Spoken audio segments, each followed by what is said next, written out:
dumps it off to Booker, who slams it down. I'm on my job, I'm doing my thing, I'm flexing on you boys, I'll do it again. I'm self-motivated. Like, I'm always competing, wanting to be better. Ball! Butter! You know what I mean? Like, I'm me. Welcome back to the Jump schedule release special. Besides CP3's debut, so many more old faces will debut on December 23rd in new places. Besides the aforementioned CP3 versus Luka duel on ESPN, Russell Westbrook will make his Wizards debut in Philly.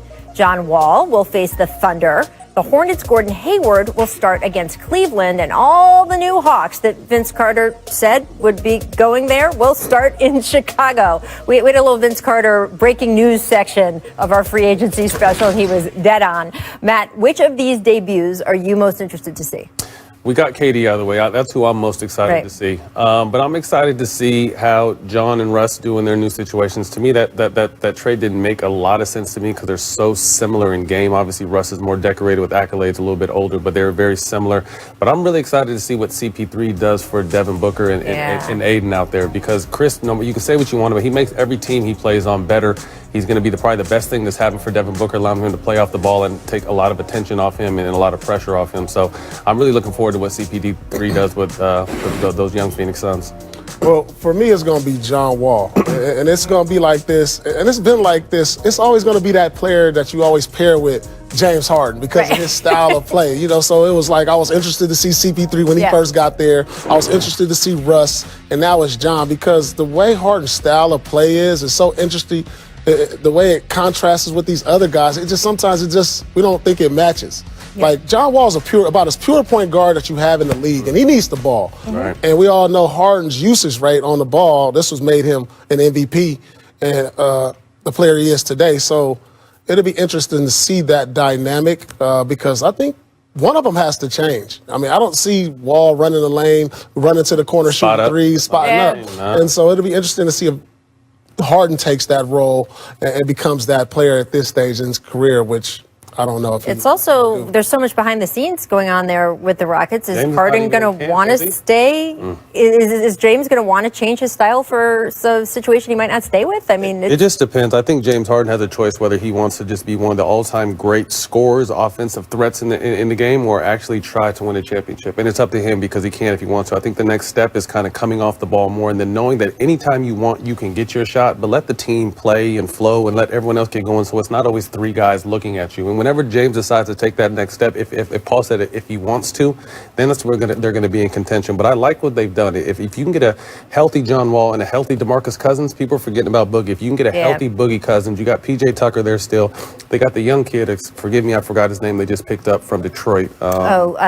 Yep, I'm with you too. Sorry, the center. Yeah, you know what I mean? So I think they're putting some... I've been talking about him all day. Christian Wood. Sorry about that. But yeah, he flew under the radar and played really well at the end of the season. But if it's up to James. Is he going to go? Is he going to force a trade? Because the last thing you want is an unhappy superstar the whole season. Well, also, Paul, you mentioned John Wall, and you know John so well from playing with him. I'm from the D.C. area, and I covered him. People kind of forgotten about John Wall. I'm sorry. The talent level of that dude. Now, incredible. I don't know what he is going to be like. The history of guards with Achilles injuries, it's not great when they come back. What do you expect from John? Well, I think he's going to be a smarter player. I mean, you got to understand, he's came in as one of the most athletic point guards that we've probably ever seen, and he depends on that. Mm-hmm. And now he's probably going to lose some of that athleticism as he gets up there in age in this injury. So I'm going to see probably a more efficient John Wall. You know, a guy who's probably worked on his shot, knocking down shots a little more, a higher IQ. Not that he wasn't before, but he was a high IQ player. So I think injuries tend to help you learn the game a lot more because you sit back and you watch and see how you can get better. You think he's got to study the game, like Paul said. He's got to be a student of the game because he hasn't played since December 26th of 18. You know what I mean? So it's coming up on 2 full years of him actually not playing basketball. We had him on the show earlier on All the Smoke. He said he's feeling great. He's explosive. He's, and like I said, I think the next step in his game is the mental step. And not that he wasn't a smart player before, but with age and time off, being able to see how you can affect the game. I think he'll come back and be very effective if the Achilles is completely healed. Well, physically, he probably could have come back for the bubble and the team, just everybody elected, let's be smart here, right? But that maybe extra padding of time is maybe a good thing when you're looking about the chance of re-injury. We'll just have to see. I want to ask you guys about the Toronto Raptors because they are going to spend at least the next 3 months away from Canada, play their home games in Tampa, Florida at the Tampa Bay Lightning's arena. This is, of course, due to the travel restrictions between Canada and the U.S. right now. Whether they will return to Toronto after the All-Star break in March, who knows? What do we, I mean, no one knows about anything going on in March. Here are a few notable games that the Raptors will play in Tampa, starting with the Pelicans on December 23rd, the Celtics on January 4th, and a 2-game home set against both the now fellow Floridians, I guess, the Heat, and then the 76ers. So, Paul, how do you see this forced relocation affecting Toronto, the players? I mean, they might move back in the middle of the season. I mean, out of all the teams in the league, they're most affected. I mean, you're not asking no other team in the league to play outside of their home arena. I mean, not that we're not going to have fans, but you got to understand the comforts of being at home, going into the house that you bought or the apartment or wherever you live, coming home to your family, going to your practice facility. You know, players are by nature, you know, they like routine. They go to their favorite restaurants after games or before games. And now you're going to a totally foreign environment, to a city who probably none of us have been to. Tampa's a great city, but I'm sure people don't just wake up and say, I want to go to Tampa.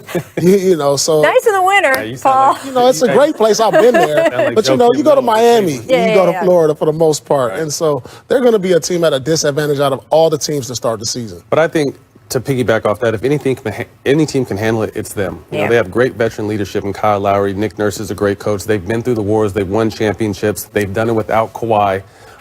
So I think this team is ready, can handle it. Obviously, it's going to be a disadvantage not being at home. But, you know, they landed in Tampa. So it's going to be, at least it's a nice city. The weather's nice. And we're just in unfortunate circumstances right now. So like I said, I think it's going to be tough. But I think this team can definitely handle it. And I don't see it affecting. But think about this. You just come from the bubble.